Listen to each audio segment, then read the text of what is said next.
Hello everyone. In this next video, Attorney VERDIN will continue to speak to you regarding the E2 visas, specifically on the subject of how one can determine if they possess the nationality of the treaty country. Let's get started. All right, well, thank you, Emma.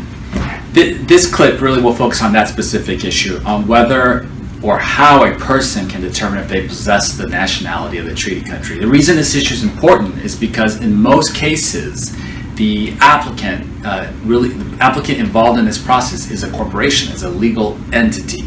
So how do you determine if this legal entity possesses the nationality of the treaty country? Very important question. So let's start with how you don't do it. So you don't determine nationality based on where the company is incorporated. You don't determine the nationality by where the company is operating or where it's conducting business. You determine the nationality of the corporation or the entity based on the ownership of the corporation. So in other words, you don't look where it's incorporated, you don't look where it's operating, you look to the owners. What is the nationality of the ownership?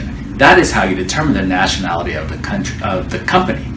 So the rule is that we have to show that over 50% or higher percentage of ownership in the company are by individuals or companies that have nationality in the treaty country.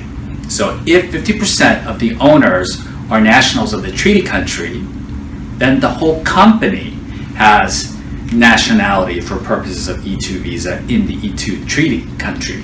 So again, look to the owners, look to the citizenship and nationality of the owners to determine the nationality of the corporation. Do not look to where the entity is incorporated or where the entity is actually operating. Quick example, let's say a company is incorporated in China and it's doing business throughout Asia, exporting to Canada, and now wants to expand into the United States. But the company is owned by Italians. So China does not have a E2 treaty with the United States, but Italy does. And if the owners are Italian, then this entity can expand and seek E2 visa status in the United States. Interesting, and allows a lot of possibilities for business wanting to expand into the United States.